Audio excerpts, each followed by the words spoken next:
but I am not. Indeed, I am not Kent Vaughn. I am Brian Cox, and I am part of the Blaze Learning Solutions executive team here. I am the president and the chief innovations officer, and it's exciting to have you guys here. So the first thing I want us to do is I want us to get acclimated a bit to Zoom. So if you could please find on the, I believe it's going to be on the bottom for you guys. It looks a little different for me, but there's going to be a chat button. I'd like for everyone to come on, say good morning, and also say your location. Your name will automatically pop up. So I'd just like for you guys to do that here, and I'm going to do the same thing. I'm going to, I'll actually type in my name since mine is going to show up as Kent Vaughn. So let's just do this.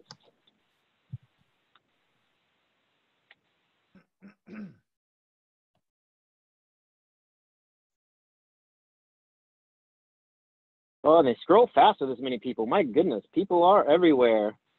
Got some great Middle Tennessee folks here. Got Knoxville, as it's scrolling fast. Smyrna, Hermitage.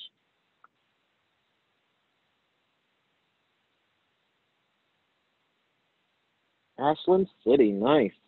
Excellent. Good morning, everybody. Memphis, Tri-Cities, Winchester. Wow, it's awesome. Everywhere. White House. We have got the state covered. Excellent. Yeah. So guys, since you have this many people on the phone, it would take forever to do introductions. There's going to be no introductions, but I do want you guys to chat all that you want, ask questions. I have my business partner, the CEO of Blaze, Kent Vaughn, is on the call today. He'll be helping me with the chat. If you have any questions, you have anything you'd like to say, feel free to put it in there, or you could come off of mute and you could say it verbally to the group. If you have not done so already, I believe that you should have received an email that has 2 documents in it. So these 2 documents, one is an infographic that covers a little bit of what we're talking about whenever it comes to having a difficult conversation. The other one is a worksheet that we're physically going to be working through during this call. So I know how many people typically do webinars like this. You dial in, you've already done that, great job. And then you hit mute, and then you do your emails and other things, and you just let this run in the background. Well, today I'm going to need you guys to be present, to be available, and to be in it. Because if you truly want to have more effective difficult conversations, you can't do it just by having me passively listen in the background. I need you involved, I need you here and ready to go. And so there's gonna be questions, you're gonna be answering questions within this, in the chat box. There's also going to be a couple of other features that we're gonna do where we're actually working through some of the things that we're talking about. And so let's go ahead and just get started. We get started with the fact that we are here for difficult conversations. Yay, we're here for it. Now, one of the things I like to always make sure whenever we do any type of a class is have some form of a small quote or something like that that can help us. And with this one, this is one that I brought up for us.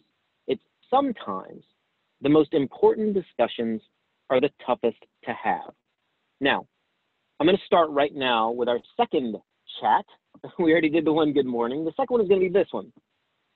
What is the first thing that comes to your mind? It could be an emotion, a feeling, a thought, a background, some context, anything. Whenever it comes to how do you feel when you have to have a difficult conversation with someone or a difficult discussion with someone?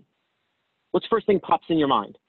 And I'm watching the chat here. I'd love to see what you guys say. Nervous, dread, anxious, stress.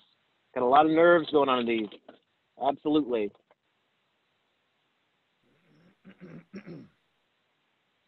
Uncomfortable. Getting comfortable with the uncomfortable. Oh, I like how that's said. Say that again, Kent. Somebody said, don't worry about my feelings. Mm-hmm. Get comfortable with the uncomfortable, tough but necessary. Oh, great. Mm-hmm.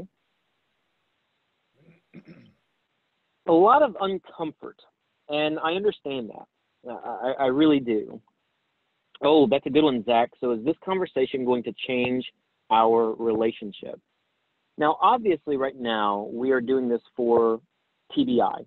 And some of you may have seen me in a class before. I recently taught project management there. If you're wondering who this Brian Cox guy is and you came to the project management class, it's me.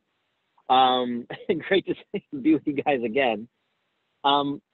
One of the things that we really need to figure out, though, when it comes to difficult conversations, how can we have a tough conversation, a difficult discussion, whatever we want to call it, how can we have it where it does not break a relationship, but it instead builds a relationship?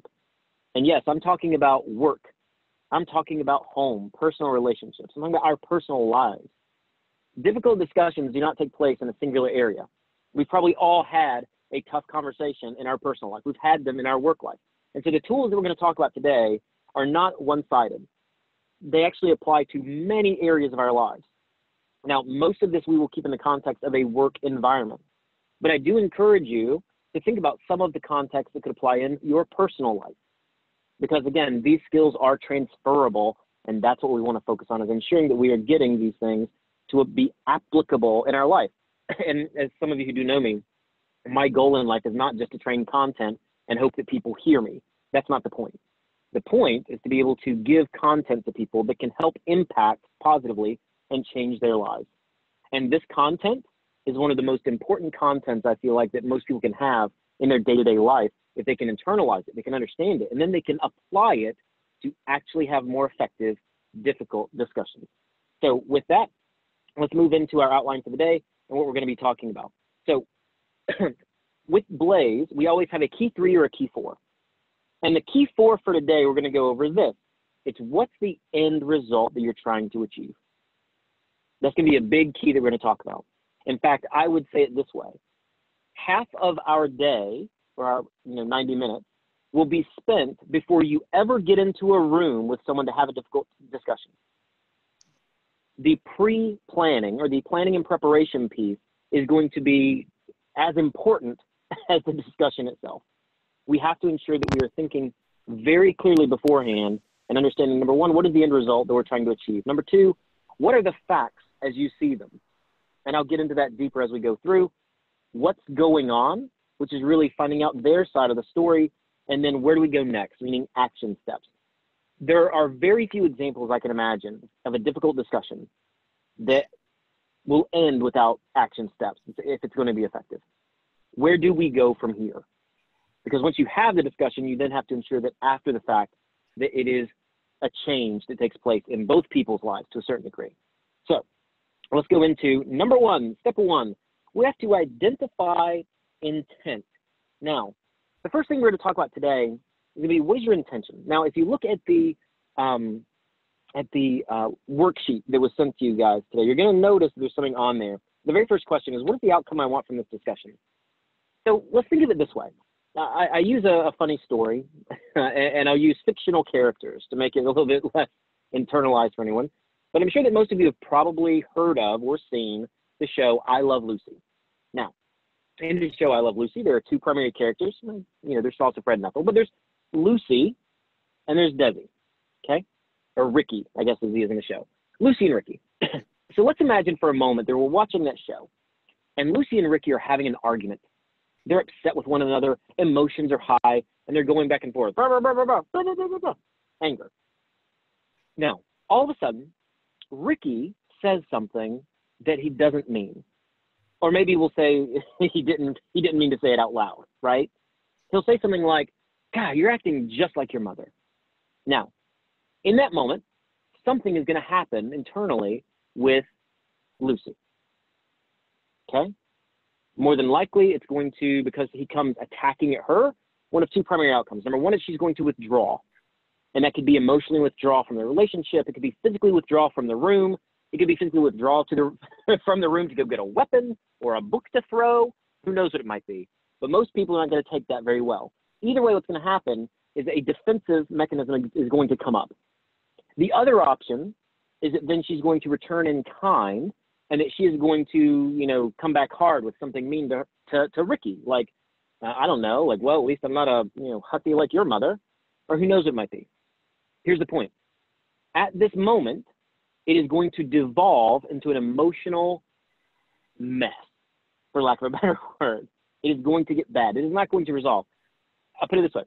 Ricky did not enter into the conversation with an effective intent in mind. I do not think that he thought to himself, man, I really want to come out of this argument well. I like to win, I like to be right. How can I do that? What can I do and say to make that happen? Oh, I got it. I'm going to tell her that she's acting just like her mother. And then she's going to be like, oh my goodness, you're so right. I can't believe I never saw that before. Thank you so much for being so open and honest with me. I'm going to go make you a pie.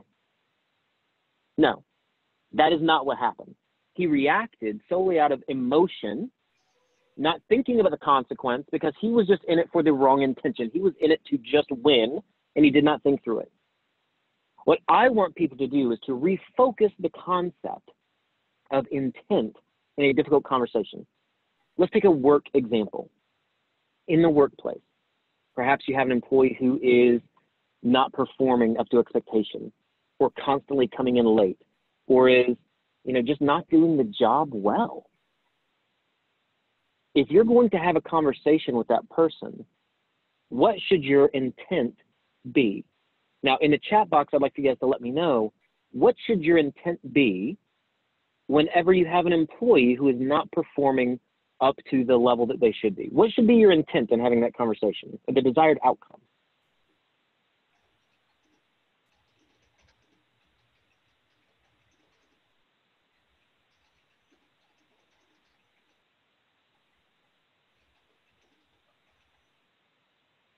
All right, we have some great stuff coming in here. Improve performance. Get them motivated to perform to the appropriate level. Boost performance. Motivate them to improve. Yes, see, a lot of this stuff, you notice how the outcomes in these are great, guys. Keep going, that's fine. Understand why and best steps to correct. Encourage and motivate to improve. You notice that these intents are typically positive. The intent is not to rip that person a new one or to make them cry whenever they leave the room, right? It's not to break them. The goal is to motivate and improve performance. Help them succeed. Find what obstacles. Jeremy, let me read this. I like this. Help them succeed and find what obstacles are in their way to help overcome them. I like that one. Daryl, coach. That's a great one. All these are great. Again, you'll notice typically positive intent.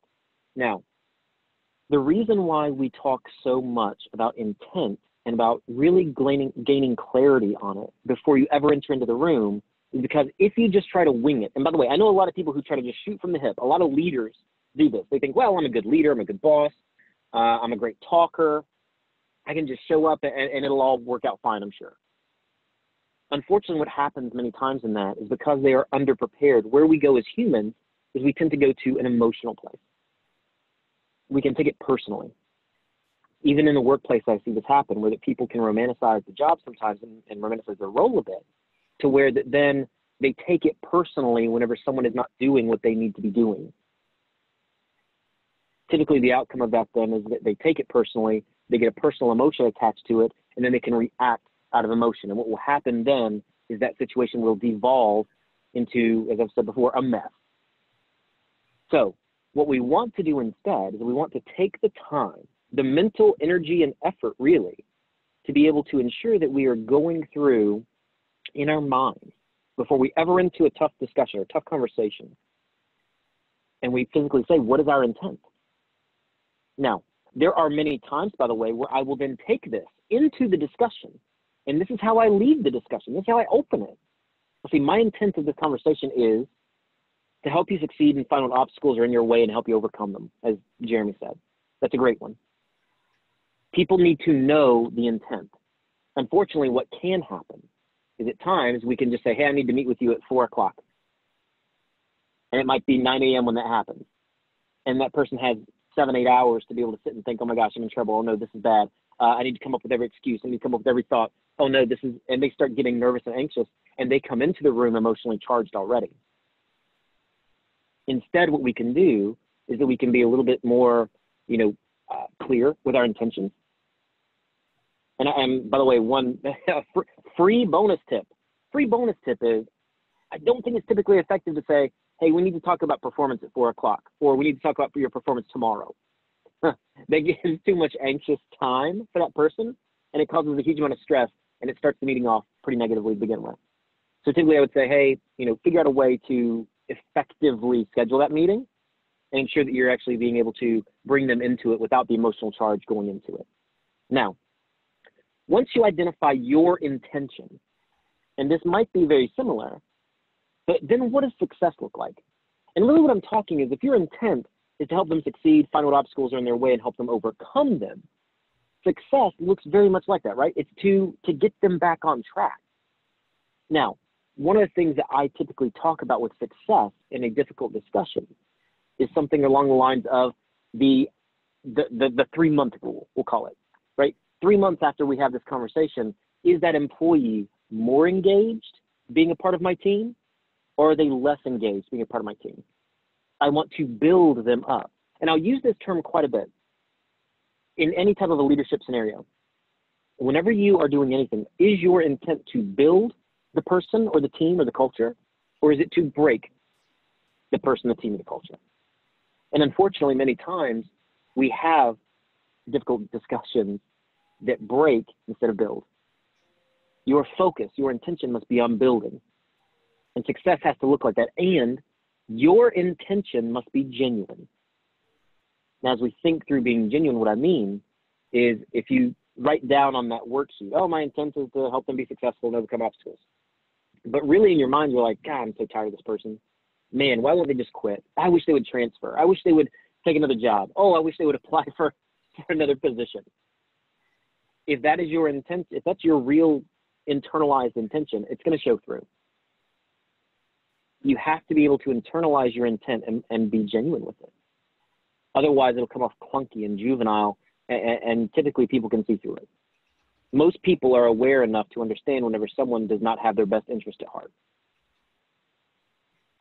So it's my goal that before you ever have to have this discussion, that you stop and you focus on what is your intention? What does success really look like in having this conversation? And number three, and this is a big one, how do you feel they will respond? Now, again, all of this is before you ever go in the room. You need to have a plan. What questions are they going to have? What, perhaps even defense mechanisms are they going to have? And how can you overcome them? Think of the last time, and let's rephrase. Think of any time when you've had a difficult discussion, you've had to have that, okay? How do people typically respond? I'd love to see this in the chat. How do people respond whenever you approach them with a difficult discussion? Again, we'll go with workplace, potentially performance-based. How do people respond? Let me see in the chat. Defensive, angry.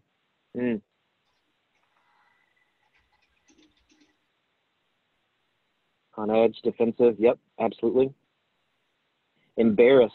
Forrest, that's a good one. Good one to pull out. Erica, sarcastic hostility. Yep, absolutely seen that one. Worried and confused. Oh, interesting. Withdrawn, caught off guard. Yep. Absolutely.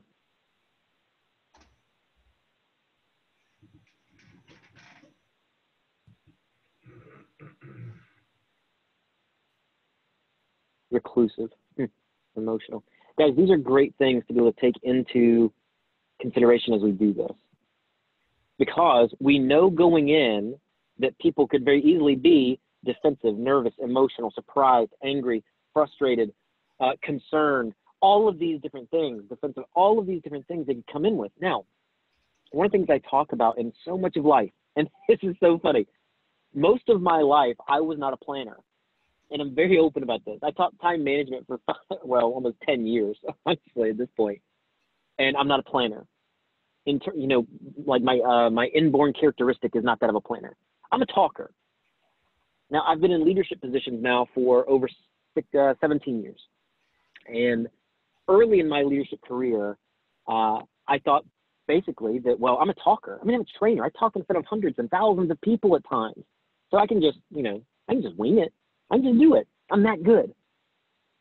Unfortunately, what would happen is I would enter into situations with people, I'm feeling fine about it, but they come in defensive, apathetic, emotional, reclusive, surprised, upset, angry, and I was completely unprepared for it. And the reason why I bring it up is this, is that while being a planner is not my natural inborn characteristic, it's something that I, over the past 15 years at least, have had to work on constantly, whether that be in my time management, my project management, whether that be in my leadership skills, is how can I more effectively plan to be successful? And there's a common theme, a common thread with all planning that I've done. It takes time before the actual situation arises. Meaning you cannot just walk in and try to get something done in the moment. You have to take time beforehand to prepare and plan. With that in mind, that is the goal of step one, which is identifying intent. It is for you to take the time to stop, sit back, and think through the possible outcomes. So how do you feel that that person is going to respond? Are they going to come in with all these negative emotions, frustration, anger, confusion. But then you have to be able to counteract those. You have to be able to say to yourself, well, how can I put them at ease? How can I keep this from going off the rails, from turning into an angry shouting match at times, which we've all seen, or most of us have seen at least. Now, I want to ask another question. You guys are being so active on chat. I love this, by the way. Thank you guys for your interaction. I really do appreciate it. But I would like for you to tell me, what is one thing you could do to try to mitigate the negative characteristics or negative emotions that are coming in to a difficult discussion, someone you have to hide. So you're coming in, you feel prepared, you feel planned. What is something you can do to negate the other side's negativity, fear, confusion, defensiveness? What's something you can do? I'd love to hear some of your thoughts. Start with the good. It's good, Caleb.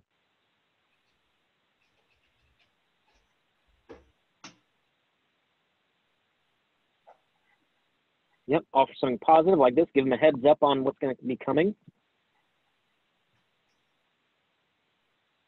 Yep, trying to work around.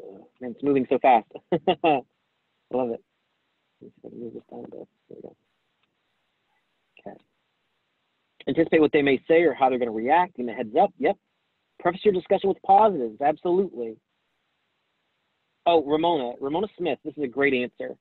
Make sure they know that you're there to help, not attack. Oh, that's a good one. That's a really good one. And Caleb, you took Andrea's answer. That's not very nice. We're going to have a difficult discussion around you taking people's answers. Just joking. Be supportive of something that they do. Absolutely. Be honest, not sneaky. Yeah. Oh, Don, that's a good one. Honesty. You know, we're told at a very young age that honesty is the best policy. And I will tell you this, another thing that we have to discuss, and we will do in just a moment in step number 2, especially, is talking about the honesty piece of it. And how do we keep it to the facts and to the basis? People do not respond well if you're going to talk around it. And if you're going to be effective, you cannot talk around it. You can't dance around the subject. Whenever I say you have to have an effective, tough discussion or difficult conversation, right? I'm not saying that you have to sugarcoat it and it's all sunshine and rainbows and say, oh, guys, it's not really that bad. It's okay. No. It has to be real. It has to be genuine. And there has to be a level of reality to it moving forward. It's not about sidestepping the problem. It's about hitting the problem head on, but doing so in a way that is respectful, that builds a relationship instead of breaking it. There's a lot of great stuff here. Open with intent. Yes, Bailey, it's a great one. I want to help you do better. Yes. Jeremy, you can absolutely say ditto. I love it. Encourage them to learn from mistakes. Yep, absolutely. Be straightforward, clear and direct, and reassurance that you're here to help. Guys, these are great answers. And so I want you to take this and I want you to think, and we're going to take a minute. Now, I understand we're on a virtual webinar here. And so there's going to be a little bit of silence, just a little bit, okay? But if you have not had time to print off the worksheet, it's okay. You can look at the worksheet, or I can tell you, you can just write on a piece of paper. But I want you to think about an actual tough discussion that you need to have.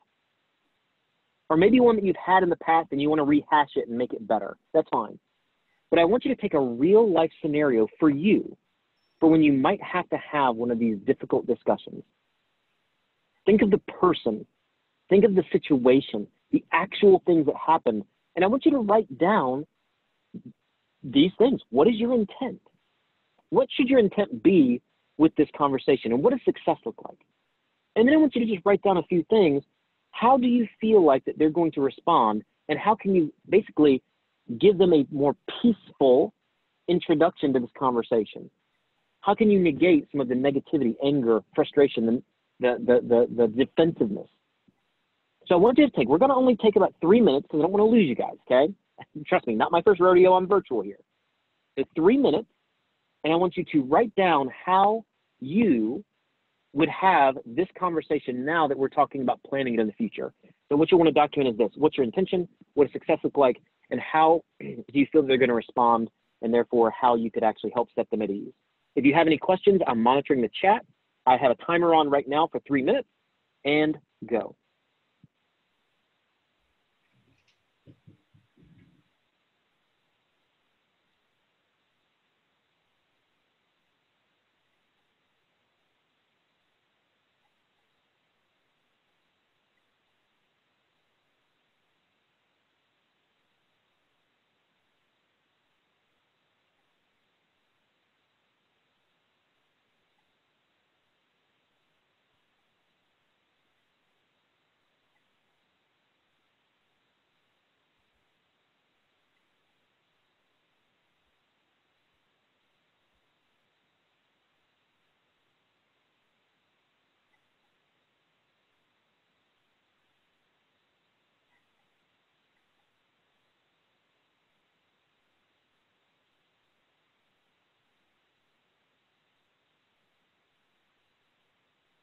And Charles, I see your comment there.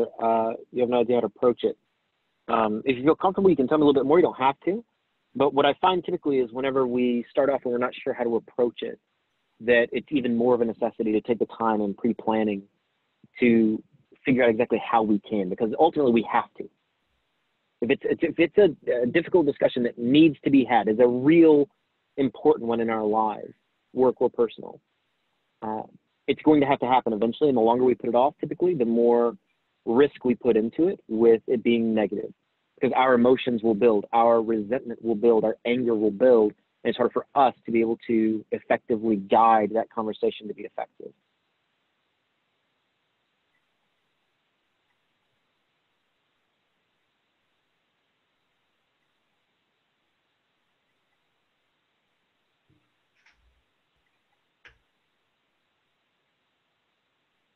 I see what you're saying there, Charles. Yeah. And so, one of the things I would say is I would take the time, obviously right now in the class, but it's going to take more than just the, 60 minutes we have left for this. But take the time to really think through the different pieces. And by the way, the next 3 steps that we have are going to help guide this through as well. And so right now I'd focus, primarily on your intention, on what is it you really need to have out of this? And I say need because I see that it's with a direct report. If it comes around something like, and it could be their actions, it could be their performance, it could be their behavior, it could be multiple things. Excuse me. The longer we put it off, the more we risk not only our own resentment, anger, et cetera, bubbling up, but we also risk from the team seeing it, especially if it's a performance issue. And you guys have probably all seen this. But think about a time whenever you've been on a team with someone and they just weren't performing and the leader did nothing about it. What does that do to the rest of the team? The rest of the team then sees that and like, well, why am I busting my, rear end trying to get stuff done whenever this person's just skating by? And, for like a better way of putting it, they're paid the same thing I am. Why do I care so much? By not addressing difficult discussions, by not having them, we risk harming the culture of our team, in its whole, or as a whole. And so it's not just that one person at that point.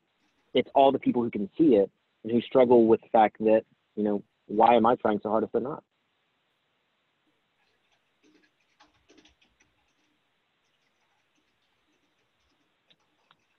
What if it's the person or not the conversations? Every conversation. Holly, that's a great question. And by the way, guys, put questions in there. Any questions you have, because here's the other thing I'll say real quick before I answer you, Holly.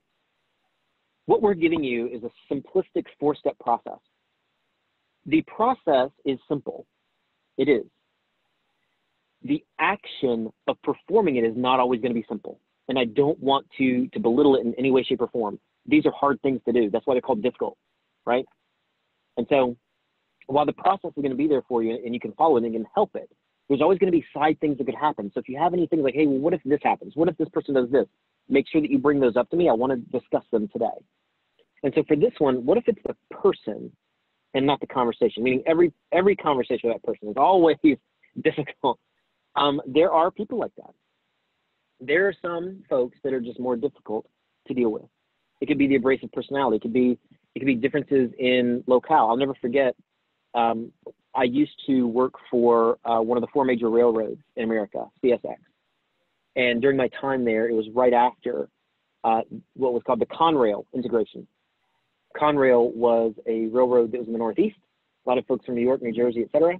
And the government basically split them up. They gave part of them to Norfolk Southern, and they gave part of Conrail to CSX. And I will tell you, it was not a very good integration. And the differences in how people in the Northeast handled things versus people in the South is very different. I don't know if you guys have ever noticed this, but there are some differences geographically within the United States. And so we had these people who had a bit more of a upfront abrasive attitude, it felt like. And then you had more of the passive aggressive Southern genteel nature in many ways. And bringing these 2 groups together with no real integration plan basically became where it turned into yelling and screaming matches, and it was pretty bad. Now, it got better over time. They got better over time because people came on and said, look, this is how we need to operate. Meaning, we have to have a communication plan for all of us. We all have to have standards that we're going to hold ourselves by. We're not going to go off. We're not going to yell. We're not going to scream. We're not going to be mean. We're going to say facts. And we're going to be very, prompt and firm with that. And by the way, in step 2, we're going to handle some more of this. Oh, Sheila, that's funny. Oh, bless their, oh, we can go even deeper, Sheila.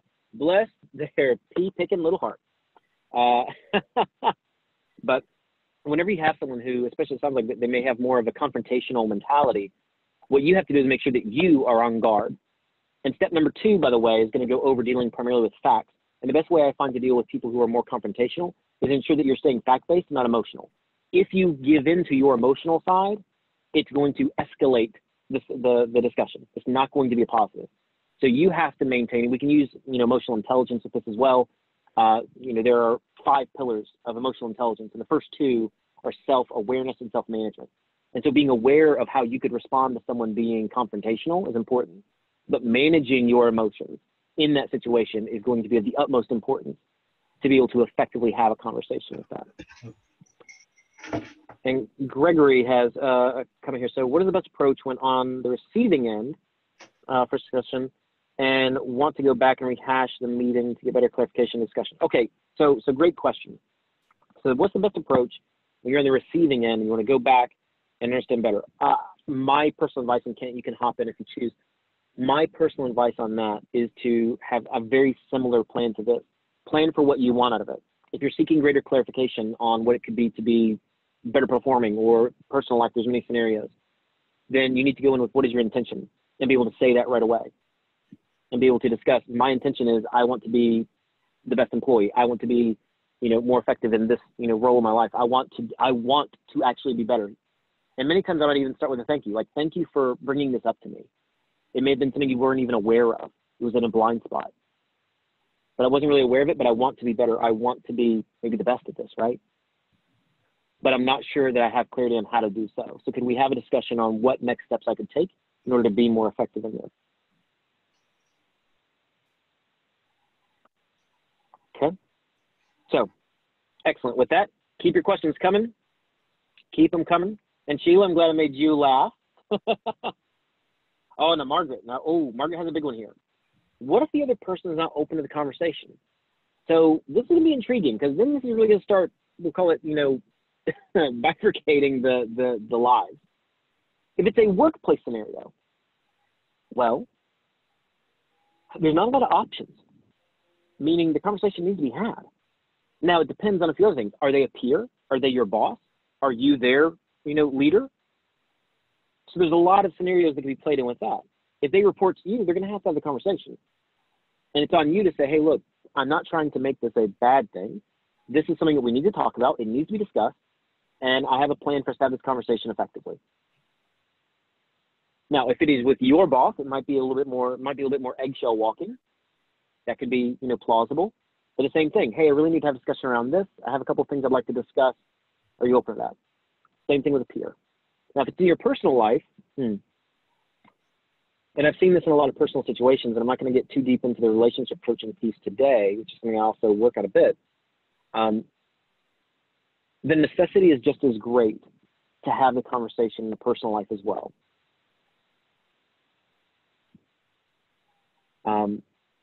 The issue is that sometimes it feels like the stakes are much higher. And so how can we have that conversation without ruining a relationship? And I think that, again, it comes back to intent many times, and ensuring that they understand your intent. That your intent is not to tear their head off. It's not to scream at them. It's not to have this evolve into a yelling match, right? The intent is to actually have a positive outcome. But you have to make sure that they understand that going into it. You see, here's the thing. Most people's experience with difficult discussions are negative. Because their experiences are negative, they then make the psychological assumption that the next conversation is going to be negative as well. And so by having the understanding that there's a difficult discussion that needs to be had, people automatically assume, well, this is going to suck. And so they try to avoid it. And avoidance is not going to be an effective methodology for handling this. You can't sweep these things under the rug typically. And here's the thing, people try it all the time. They try to avoid it. Whenever you avoid it, it doesn't make it better. Many times it will make it worse. And instead of being able to have an effective conversation, what happens instead is that you put it off, and it builds and it builds and it builds until it blows up. And by then it's too late. You can't come back from it. The phrase I always love to say, some bells can't be unrung. This is important because as we're looking towards having an effective conversation, if it gets to that point, we're already going to be in a bad situation. And Mark, I see the comment about audio level. I will try to have the level as high as I can. Oh, there we go, Reeves. There you go. You have that. Okay, so maybe it's on that one. Okay, perfect. Yeah, Mark, and anyone who's having audio issues, read the last comment there from Reeves. That'd be a good one. I'm going up to William here. You must have a level of trust with the person you're interacting before discussion starts. The opportunity will present itself to continue to earn their trust post-conversation. Yes, absolutely, William. We're going to talk about this, and it's very important with what happens after the conversation. What happens before the conversation is extremely important because that's how you're going to try to leverage the concept of building trust. You then build it effectively within the conversation, and you follow that up afterwards. And so we're going to go through that with the other steps. That's excellent. So let's move on to step 2. Step 2, move my chat box here. Step 2 is about focusing on facts. Now, here's the thing. A very large part of our goal here is to overcome emotion. And one of the most effective ways we can overcome emotion is by focusing on the facts. And we'll start with this. What are the facts as you see them? I have specifically worded this in this way. There's, what is it, 3 sides to every story, right? There's your side, my side, and the truth. The reason why I say this is I want you to document the facts as you see them. And I'm going to give a story, and this is a true story. So I have a colleague, a former colleague, who I appreciate with all my heart. He's an amazing man in so many ways. And this is his story, and his name is Glenn. So I'll give his story of this. It's not mine, but I always like to attribute credit where credit's due. At the time, Glenn was working at a hospital, and he was on his way to work, and there was a little bit of traffic, and this car came up behind him just honking, and Glenn couldn't get out of the way. There was no way to go. This guy's going onto the barrier. He's going all over the place, and just kind of like sped by beside him on the side of the road. And Glenn was thinking to himself, like, what is up with this guy? Like, come on, this is this is ridiculous. And was getting pretty upset. Well, he pulls into work at the hospital, and he sees this car, like, just kind of pulled in like a handicap spot. And he's thinking, what is going on here? Like, this is, you know, this guy can just thinking park in a handicap spot. There's no tag. There's no anything.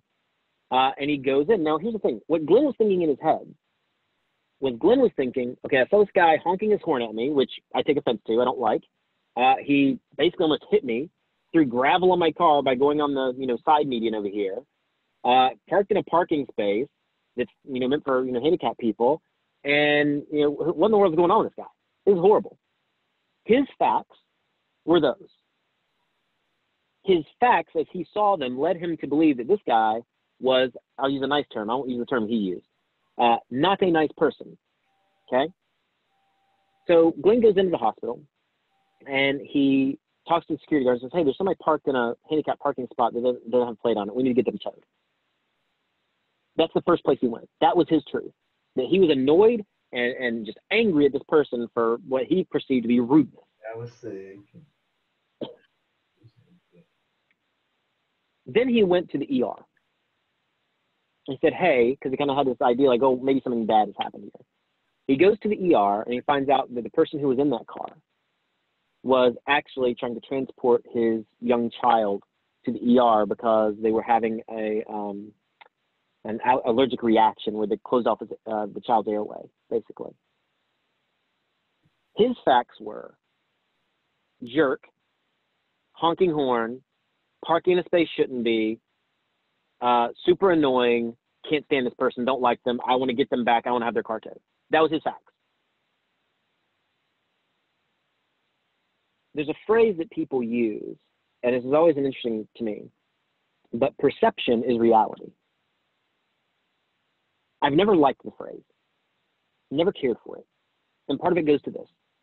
Glenn's perception was that this person was horrible. Was that the reality? No, it was not the reality. Perception is not reality. Perception is your perceived reality. I could perceive my desk here to be made of gummy bears. It doesn't make it any chillier. It's not reality, right? Now, as a side note to this conversation, basically what happened was Glenn felt horrible about this, felt very concerned about everything, totally forgot about the car towing thing, and the guy's car got towed. So now Glenn is there, towed this guy's car while his child was in the ER trying to have his life saved. Now, thank goodness, Glenn was able to say, oh my goodness, I'm so sorry, paid for the car towing, got the car back, and basically wound up writing off a bunch of the guy's medical bills as well. There's a whole kind of thing with that. But understand that the facts as you see them are important. It doesn't mean that you're seeing the whole story. And so step two here is also before the meeting. I want you to document your facts. And I'll give you a true story real quick from my background. I had an employee one time. And, I'll try to go through this quickly, but I think it's an important thing. I had an employee who was a great employee, frankly, always on time, always, excellent, really great, except for one thing. He didn't like me at all. And I mean, he did not care for me. And the kind of background is that I was young. It was one of my, very early on leadership positions, probably my second, leadership position. And I was promoted to lead this group of training and design people. And this person was a designer. And frankly, this person probably should have had the job instead of me, but they gave it to me instead. And I don't know why entirely, but they did. And so this person would give me so much grief. Like I would come into a meeting like, hey guys, I had this great idea. We're gonna do this, and it's gonna be amazing. We're gonna change the world. And he would say something like, oh yeah, we tried that, like 10 years ago, but you were probably still in diapers back then. Because he was quite a bit older than I was. And I would sit there thinking to myself like, oh, this guy is getting under my skin. And I always wanted to make really great comebacks, but I could never think of them in time. And like right now, I thought of the comeback. Maybe I was in diapers then, but at least I'm not now, like you. But nonetheless, I'm glad I didn't do that. It would have made it worse. So I had a very relaxed policy. I said that people didn't have to come in. If you're a designer, you don't need to come in at 8 and stay till 5. You can work from home. You can work from the bus. I don't care. I managed results. I didn't manage their methods. I didn't care where you worked. You didn't need to be in the office. This person who was, reporting to me thought that was horrible. Former military, very regimented, wanted to be, I will be in at this time and I'll be out at this time. And so every morning he was in at 7 and every day he left at 4. That was his MO. And so one day I noticed that he started coming in a little bit later. Started showing up like 8:30, 9, something like that. Started leaving earlier, like 1 or 2. And I started thinking to myself, there's one of two options here. Either he's getting on board with my management style, which is great. Maybe we'll salvage this. Or he's stopping caring and he's looking for jobs. Either way, hopefully the problem gets solved. Now, number one, let me tell you this. That mentality is the mentality of a really bad leader. And I own that. I was a really bad leader at this time. That was a horrible mentality to have. Now, this person finally had to turn in a training session. He was designing, it was actually, I remember it was finance for non-financial managers. And he turned in the course, and I look at it, and it was bad. I mean, it was really bad. And my rule is that as long as your work is of high quality and on time, then, I'm a pretty relaxed person. But if it's not, then it's bad.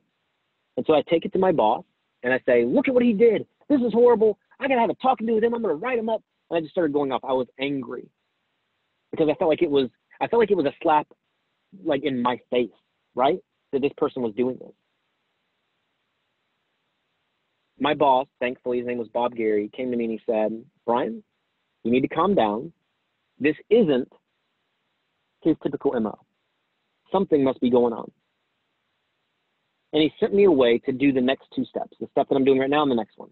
Number 1 is to focus on facts. And I'll finish this story in step 3, but you're going to want to hear the end of this one. By focusing on facts, what it does is it takes the emotion out of it. So instead of saying, you did this and you did this and you did this, I revert those you statements into I statements, meaning here's what I'm seeing. The world as I see it is this. I see that you are coming in late, right? I see that you're also leaving early. And yes, there's still a you in there. There has to be a you, right? But it's about me seeing it. Here's what I'm seeing.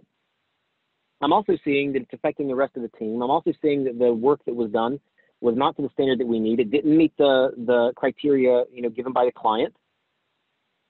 Those were my facts. And those are important facts to have, right? Because it takes it off of you are a lazy person who comes in late and leaves early. You don't know what you're doing because you turned in crappy work. You, as soon as you start going to the you, they're going to put up barriers. They're going to put up defenses. They're going to start thinking, how can I get this deflected off of me? And it's not going to be beneficial. So you have to be purposeful, intentional in thinking through what are the facts as you see them. The next thing you have to do with those facts is you have to tie them to a result. Meaning, because you're coming in late, what's the result of that? Is there a negative result, right? Because the work did not meet the criteria that the client gave us, the result is the client isn't happy, we have to redo the work. The result is we cannot give this to them. The result is that we are late on our timeline. The result is that we are going to lose money because they're not going to buy this now, right? So you have to tie your facts, the actions that you are trying to fix, into a physical, an actual result. Otherwise, there's no reason to change. Such as, I just don't like you coming in at 8:30 instead of 8. That's not a result. There's no buy-in there. And also, and this is the biggest piece, it is much harder for people to argue with facts. It's easy to argue in emotion, such as, and we price it in our personal life. I'm sorry that you feel like I hurt your feelings, but I didn't mean anything by it. Right? That's a deflection saying, hey, that's on you. You deal with, only you can make yourself angry, buddy. As opposed to the team is, well, let's go with the client is not going to buy this because we're going to be late now. We are going to lose money. They cannot argue with that fact. Well, I mean, they might come back, well, let me talk to them. Okay, fine, please do. But it's a tangible fact that you can argue. And so I tell people, whenever you're going into a difficult discussion, make sure that you are taking as many emotional levers out of it and inserting as many factual levers as you can. It is of the utmost importance that you take the time beforehand to be prepared with the facts and the results. And that will then lead you into, why does this change need to happen? Why does this behavior need to change? And many times it's going to be because these are the facts, these are the results, and we cannot continue to have these results. This must change. And this is going to be a big piece here. Something must happen. And step 4, we're going to talk about what that is. But something must happen to ensure this doesn't occur again. Because this is not acceptable. We cannot operate in this way. Sheila has this, I'm sorry you feel that way. I just well, and here's what I always say, and this goes in with the step 1 as well, step 2. But think about the things that if someone were to say it to you and you would hate it, probably don't say those things. And just like with that one, I'm sorry you feel that way. Man, that is a really tough one, right? I'm sorry you took offense to that. I didn't mean to be offensive. Okay, that's great you didn't mean to, but you were, so let's talk about how this doesn't happen again. Right? Because yes, while my emotions, I own them and I have to own them. Anytime we talk about emotions, someone can come back with that. They can come back with, I'm sorry you feel that way. But if we come with a fact, they can't say that. They can't say, I'm sorry that you feel like the customer isn't buying. No, the customer isn't buying. I don't feel that way. That's what's happening. So if in step 1, we talk about intent, in step 2, we start focusing on the facts. I want you to take another 3 minutes right now. And again, I'll time it with 3 minutes right here. And I want you to write down on that, either a piece of paper or the worksheet, what are the facts as you see them as need to be discussed in this difficult conversation that's in your head? Okay? What are the results of the behavior, the actions that have been taken, and why does this need to change? I'll give you about 3 minutes right now, and if you have any questions, feel free to go into the chat, and I will be here to answer.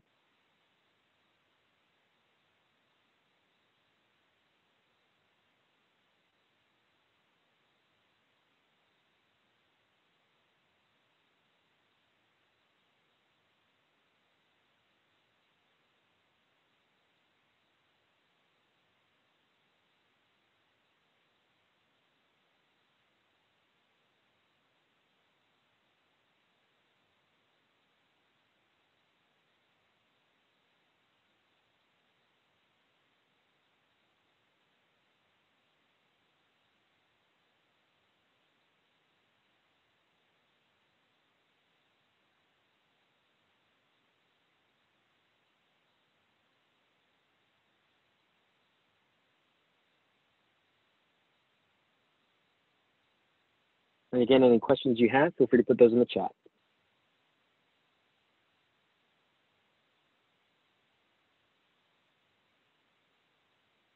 Oh, Holly, great question. So this one here being, I don't care, it doesn't matter. So again, the whole concept here of ensuring that you know the result of the action or behavior. Why does it matter? We have to be able to communicate why it matters to, whether it be that person, whether it be the organization, whether it be the relationship, whatever it might be. But we have to be able to clearly communicate the why it matters piece. If there is a behavior that is ineffective or isn't working, whether it be coming in late, whether it be not doing, performing its task, or whether it be just talking to others in a way that isn't effective, right? Whatever it might be, there is a result that is negative typically, that is coming out of it, that is causing you to want to have the discussion. And we have to be very clear with that result. Otherwise, it's easy to blow it off. Meaning just like the concept of, someone comes in late, right? Maybe that doesn't have a negative result. Maybe it's very plausible. Maybe within the context of work that that person does, that they could come in at 9 and leave at 5 instead of coming in at 8 and leaving at 4. Very plausible. However, and if that's the case, that's something we have to discuss and internalize. But if there is a reason, if, hey, we need you here to be able to man the phones because we have multiple, in the state of Tennessee, we have, 2 different time zones. And so being able to say, we need you here at 8 because there are people in the Eastern time zone, if you're in Central, there are people in the Eastern time zone that, if you don't show up till 9, it's already 10 o'clock there. We need you here for that time. There are many jobs that you have to be there at a certain problem or at a certain time. And so we want to make sure that we convey that to them so that they understand the importance of it. Whenever someone says a phrase like that, typically, what I find is that they don't really understand the impact that their actions or activities are having. And you're right, Zach, it may not matter them the same way. Just here. Interesting. So Holly, you think, oh, Holly, that's interesting. Holly, I'm going to go off on a limb here, and I don't like to go off script too much, but I'll go off script a little bit. Actually, I love to go off script. That was a lie. I love going off script, but I'll do it, but I don't want to because we're short on time. But in that case, it's very plausible. There needs to be a conversation around why that relationship is not effectively able to communicate, right? Or why you're not able to effectively communicate in that relationship. Is that, I feel like that whenever I bring an issue or coming to you, whatever it is, it might be the intent, right? The intent might start with, I don't feel like that we are communicating very well. And I feel like that causes us strife within us trying to get things done. And we'll assume it's a work relationship. It's not allowing us to be able to operate effectively. And I want to overcome that. But in order to do so, we're going to have to talk openly. And my intent is to solve the issue so that you and I can work really effectively together because I want to work with you. You want to work with me. I'm hoping. So let's figure out how we can do that more effectively. And then being able to pull that in. Because ultimately, if there is a problem, and I think that Andrea is saying a good thing here, maybe just ask the person if you're the problem. Yeah, it's very plausible. Yep, but we have to take it away from the emotional side. Let me go back up here to Heather. So many comments, hard to keep up. To piggyback off Holly's question,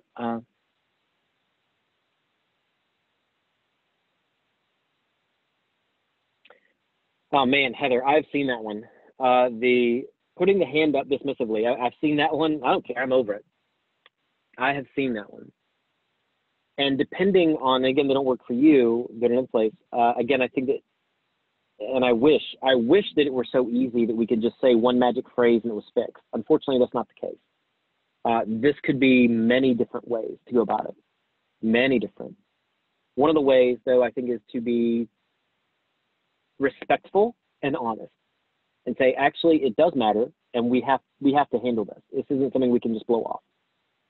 And here's the reasons why. Here are the facts as I see them. Here's the results we're getting.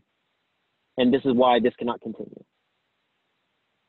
And, in a working relationship, in a work environment, depending, and I don't know all of the, we'll call them customs within TBI, but at some point there's going to have to be, if that person won't resolve it, then we may have to go to another person to resolve it. And it might be that person's direct boss. It might be, your own boss. It might be to find someone who can also help you with this conversation and to have that conversation. And I really like that, Natalie. That's a good question right there. Maybe start with what's important to you. Or maybe even asking, why is it not important? Interesting.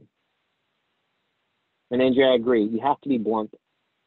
I think the big thing is you have to be able to balance respectfulness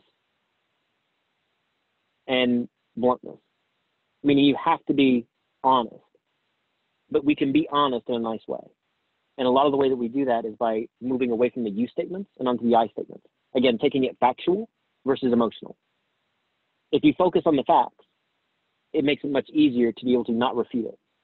Because it's hard for someone to say, I don't, well, and it still happens, but it's harder. It's harder for someone to say they don't care, whatever you're presenting them with a fact.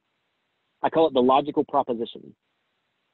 When most people, not all, but when most people are faced with a logical proposition, either point A or point B, and you should choose A because of this, this, and this, and B, you should not because of this, this, and this, most people will choose A. And so we have to do the same thing in difficult discussions and saying, this is why this matters and why we have to talk about this. And if you're not willing to talk about this, then we can escalate. And yes, I do advocate for saying, if this does not improve, we will have to escalate. That is an important piece that we have to be able to do. Great questions, great questions. And if I don't answer them, if I miss them, they scroll through kind of fast. And so just let me know. And Andrew, I agree. Bringing in the third party can be very important many times. So step number 3, what's going on? And the first piece of this is there an underlying issue? Let me finish up my story from earlier whenever it was my second leadership position. And so my boss sent me away and said, you need to write down all the facts as you see them. But then he made a very interesting statement. He said, this is not their MO. Something must be going on. And he coached me and he said, I want you to have a conversation with him. I want you to bring him to the office. I want you to be respectful. I want you to be nice. I want you to be kind. And here's how you have the conversation. You say, hey, you know, I called you in today because I wanted to talk about this finance for non-financial managers class. And, you know, here's some of the issues with it. But here's the thing. You always do amazing work. Always. Like everything you turn in is great. And this one didn't meet it. And that's just not like you. Is there something going on? Now, the first 2 points that we talked about today, right, with intention and facts, those are before you ever go into the meeting. Now we're going into the discussion, okay? In the discussion, we then tell them our intent. We tell them the facts as we see them, and then we ask this amazing question is there something going on that I need to know? Now, in my scenario, what happened is, again, just for background again, the person who I was having a conversation with didn't like me. We did not work well together, but he was a great employee on every other way. And I brought him in, sat him down. I was as nice as possible. You always do great work. You know, I love the work you do. You're just amazing. But this didn't meet the mark, and it's not like you. So what's going on? Is there something going on? And in that moment, he broke down in tears in my office. And I'll just tell you guys, one time I broke up with a girl and she started crying and then we moved in together. Okay. Like I don't deal with tears very well. I'm not good with it. And so I'm sitting in my office with this guy who doesn't like me and he's crying and I'm like looking around like, should I leave? What do I do? Like, I don't know what to do. This is bad. And so I sat there and I listened, and I bring a little joke to it because this does get a little darker. I sat and I listened, and he told me what was going on. He told me why he was coming into work late. He told me why he was leaving early. He told me why the work that he did was subpar. And the reason was he had 2 children. One was 15, one was 13. The 13-year-old daughter had been diagnosed with a terminal illness. And he didn't tell anyone. He was a very private person, extremely private. He didn't tell anyone. What he was doing was he was spending the night at the hospital. He was getting up, showering, and coming into work, and he was coming late. He was trying to work while he was at work, and then he was leaving and going and sitting by her bedside. He was staying there every hour that he could, doing everything that he could to try to spend some time with his daughter. And I will tell you, I wish you could see me. I felt as small as an ant, smaller than an ant. I was the lowest life form in the world on that day. Because in this moment, what I wanted to do as a horrible boss is I wanted to tear him a new one. I wanted to write him up. I wanted to fire him. I was tired of the disrespect. And it turns out that the reality was, here was a man in front of me who cared so much about his job that he was still coming into work. His daughter was dying in a hospital, and he was still coming into work to work for a boss that was as horrible as I was, who thought of him like I did. He was one of the most committed employees I'd ever seen in my life. The problem was me. Now I can say this, in my lowest time as a leader, and that was my lowest time as a leader, thankfully, it was an awakening moment. And I was also able to deliver the best moment of a leader as I've ever had. Which was in that moment I said, okay, well, this is something we have to handle. And the way that we need to handle it is this. I'm taking the project. I'm going to make sure it gets handled. I can't tell you to go on FMLA. I can't tell you to do any of that stuff. But right now on the printer is all the documentation. I need you to go get that off the printer. I need you to go do this. I need you to handle your life because it is more important than finance for non-financial managers. And I'm proud of the fact that I was able to ensure, and no, the story doesn't get better. I was able to ensure that the last 9 weeks of his daughter's life, he was able to spend by her side and not trying to come into some job designing some stupid content like finance for non-financial managers. This is where tough discussions gets real. This is their real story. This is when you cannot just go in with guns ablazing and blowing people. Imagine what would have happened if I would have brought him in and I would have said, so I looked over the finance around the financial managers thing, and I'll just go and tell you it was trash. It was horrible. I can't believe you did this. You've done nothing but disrespect me since I've gotten here. This is unexpected. I'm going to be writing you up. I'm going to be doing this. What if I would have went off on him? Can you imagine? I have 3 small children now. At the time, I didn't have any kids. I have 3 small children. And I can tell you right now, if something like that happened to one of my kids, and my boss did something like that,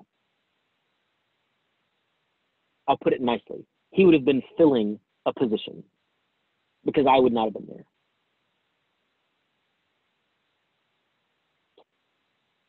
A difficult discussion can build a relationship or it can break it. I am so thankful that my boss gave me the opportunity and the skill set to be able to build it.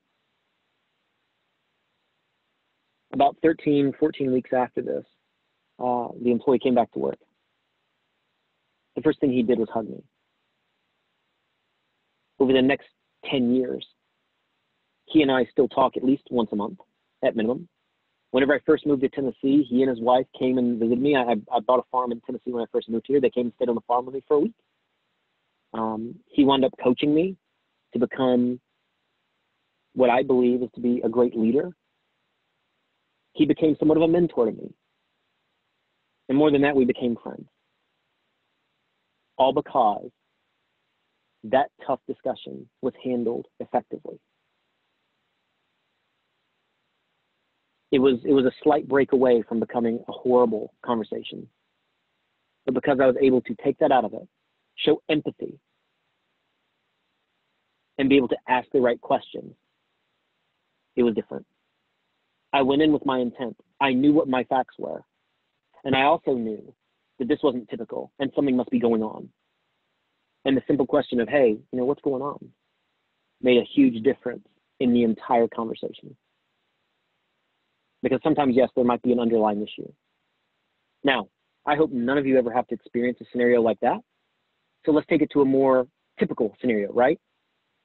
It might be that they just didn't know the expectations. It might be that instead of knowing the expectations, that they just didn't know. So they need clarification on it, right? And it might be that there's something that you really need to know. But you'll never get to the answer if you do not ask the question of what's going on. And so again, we start with our intent. We move on to the facts. Then we ask what's going on. And then we manage from there. Now, no matter what that outcome is, it's still going to have to be handled. In my situation with my employee, I wound up taking that, doing the content myself, and making sure it was done because that was what was necessary. In many cases, though, most cases, it still has to be done by that person. And so we have to move then into the next piece, which is really about where do we go next, and this is about accountability.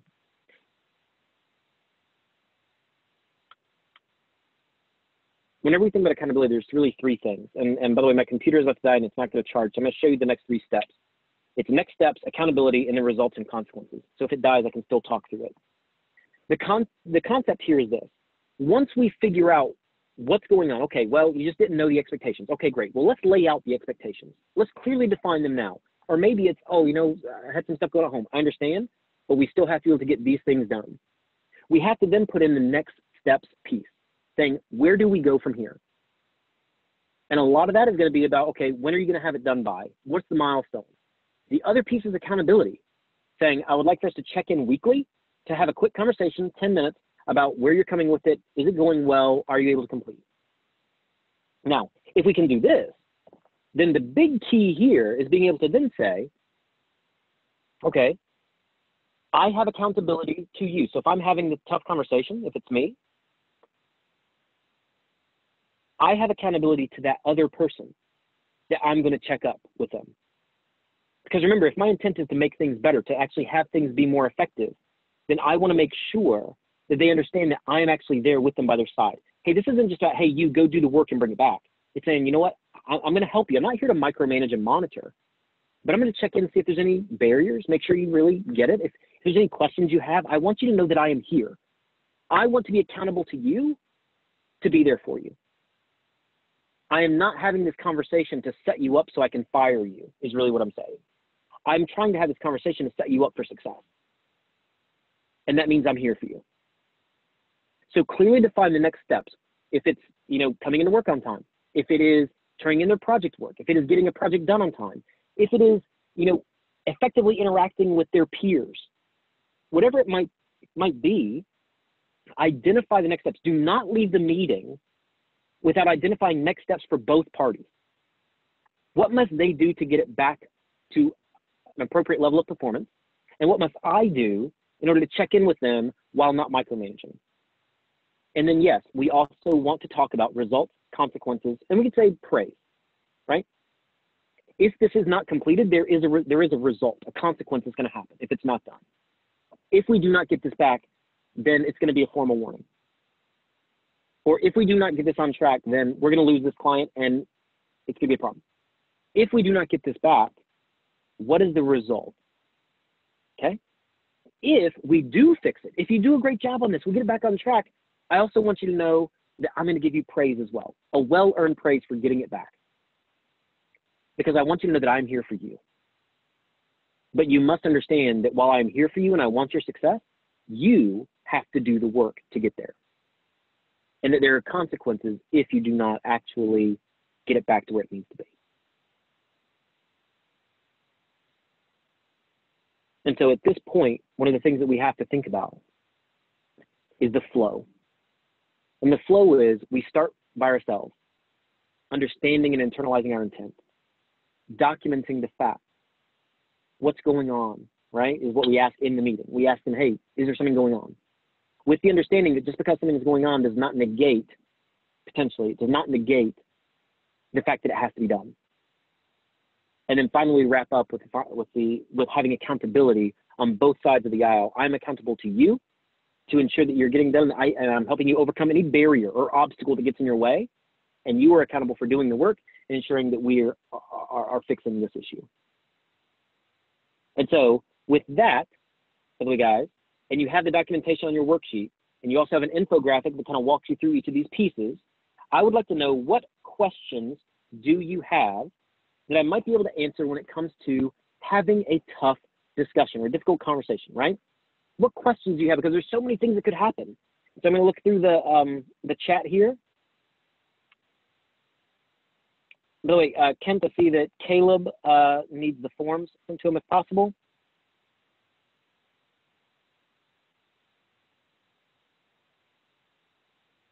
Oh, Maggie, you asked about the last point of the last slide. Let me go back. Oh. We fixed it. Is there something we need to do? I sent the forms and I gave her the steps. Brian, we're good on there. Okay, perfect. Perfect. Thank you. Okay. By the way, if anyone else did not, I'll put in the chat about the forms. Okay. Perfect. Yeah. And I'm not sure if you're able to put those, to connect them in the chat. I don't think you are. I don't think that allows it. Okay. So guys, I'm going to wrap up with a couple of things here. So, number one, take the time to plan before you put yourself into a potentially emotionally charged situation. That can save you a lot. Make sure that you are being fact-based. The more facts that you can go off of, the less possibility for emotion to come in and override or rule the conversation. Make sure that you are showing empathy and understanding where are they coming from, what might be going on that you need to know about. Understand also that just because something might be going on does not necessarily dictate that they don't have to do it. In fact, I would say one of the worst things you can say is, oh, well, I'll just do it myself. I've seen a lot of leaders get overwhelmed because instead of having a difficult conversation, they said, well, I'll just do it myself. It's easier for me to do it instead of have the conversation. That might be true one, but the precedent that sets creates you living a life of overwhelm because you will get overwhelmed doing other people's work instead of having the conversation that needs to be had. And then finally, ending it effectively. And at the end of the conversation, ensuring that everyone leaves with action steps. Everyone leaves with expectations. And everyone leaves with the accountability, knowing that you are going to be mutually accountable to each other. And this concept of mutual accountability is important because that shows them that you care enough to be a part of it, that you care enough to see them be successful and mean it.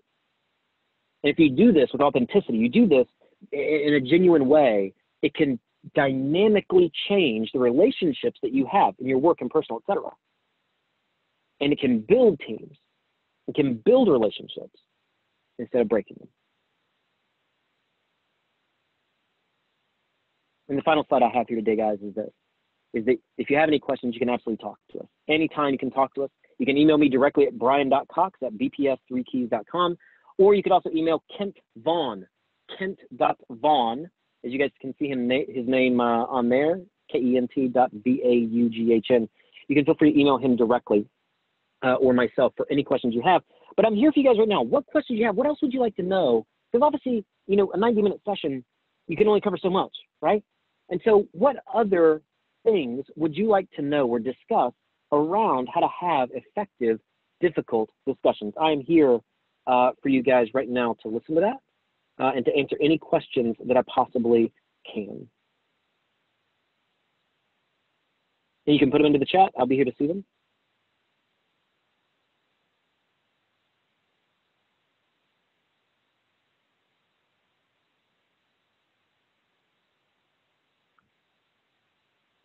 If you do not get time to plan such as someone coming in the convo, what's step from there? Well, that's the thing, you've got to plan quick. It's a great question, Gregory. If you don't have time to plan a meeting, it just has to happen in that moment.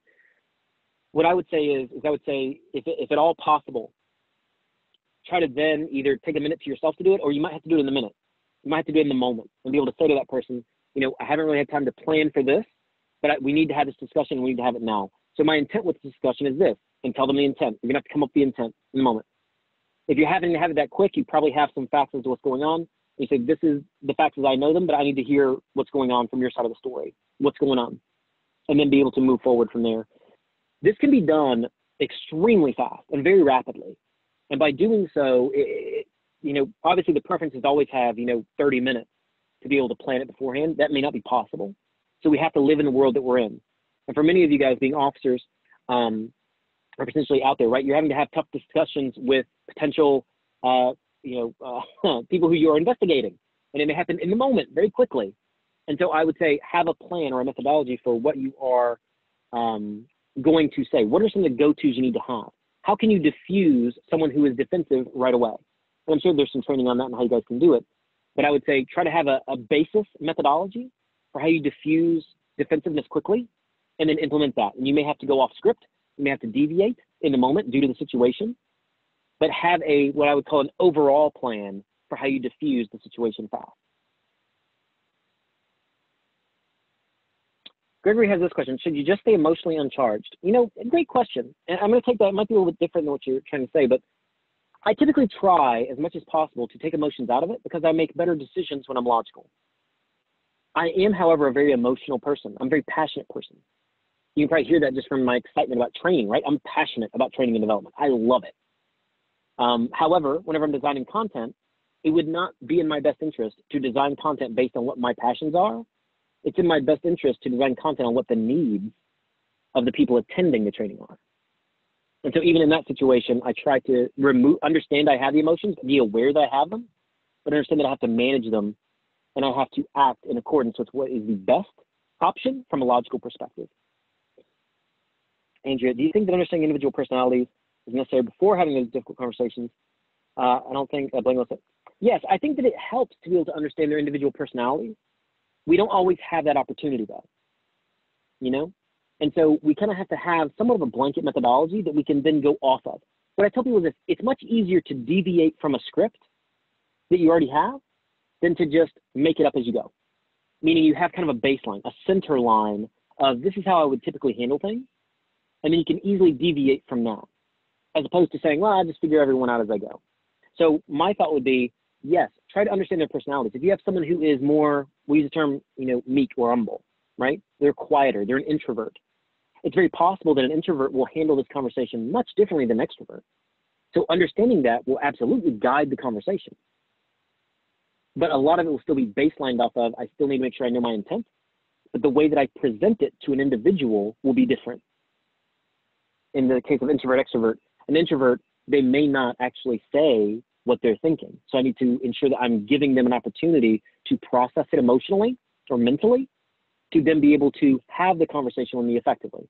Whereas an extrovert will probably just, you know, pop off and say whatever they want to say, whatever pops in their mind. And so we have to deviate from that. That's a great question. Great question. Anything else, guys? Anything else? I'm here for you. Still got 93 folks on here. This is great. Can you recommend any books of this methodology or difficult conversations in general? Yes, so I'm going to recommend two. And I mean this with all reality. So one book is going to be, I think it's a great one, Crucial Conversations from Vital Smarts. Great, great book. It has a methodology for having these. It's just a lot more in depth, right? There are actually 10 pieces to it. It's excellent content. It's just hard to remember all of it, right? But I think it's a great book for gaining skills in certain areas.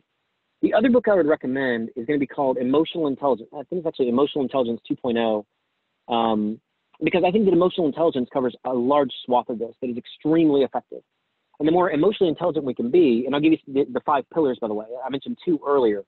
It is self-awareness, self-management, motivation, empathy, and social skills. And if we think about a tough, discussion, we've, touched on a lot of these now.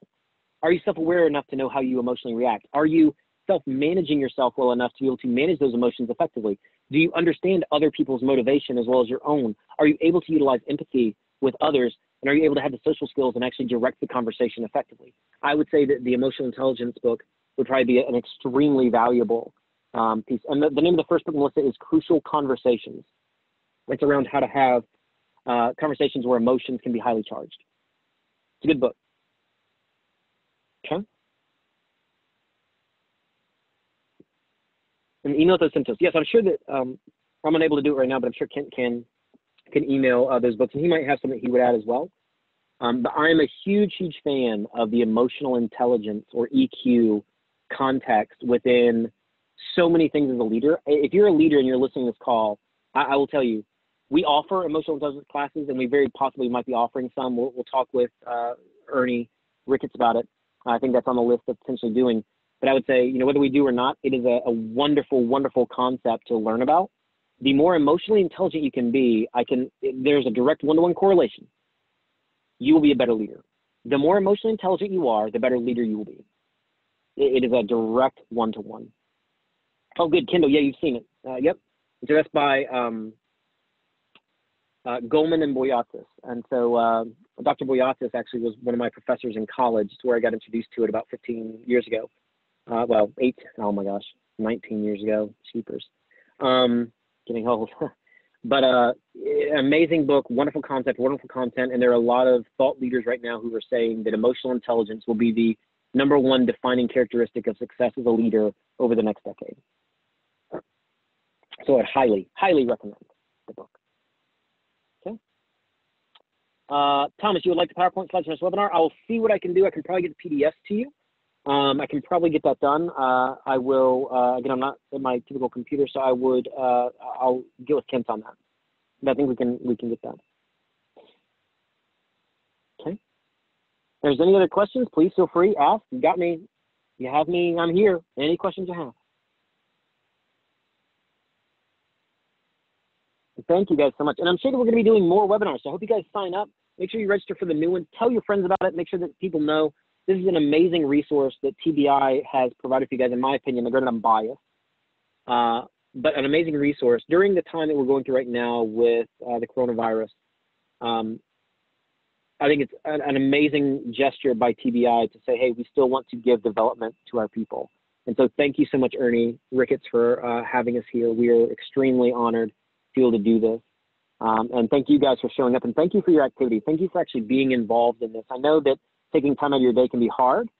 I know you're busy, but hopefully you saw that the use of time was effective and necessary, and hopefully you gained something from it. And the biggest thing I can say in advance, or going forward, where there's next steps, you have to apply this stuff to see a difference. And so I need you to make sure that you are taking this content, right? You are starting with your intent, moving to the facts, finding out and using empathy with the other person, what's going on, and then closing it effectively and going with action steps. If you do these things, you will see an improvement in your difficult conversations. There's still a lot of other things that are, there's nuance to every conversation, but being able to utilize it is where the power is.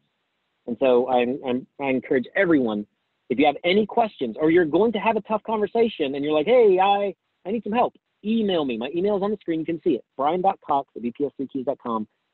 We love helping people be better. That's what we do. And so if you have any questions, you need some help, you want to have a phone call to talk through something, I would be honored to do so. Just shoot me a message, and anything I can do, I will help. So guys, with that, it looks like we don't have any more questions. If you have anything else, let me know. Otherwise, everyone, have a wonderful day. Stay safe out there. Thank you for all that you do. I know that TBI does a ton of amazing work for our great state here in Tennessee, and I'm honored to be a part of helping you guys do what you guys do. So thank you so much, and have a wonderful day, everyone.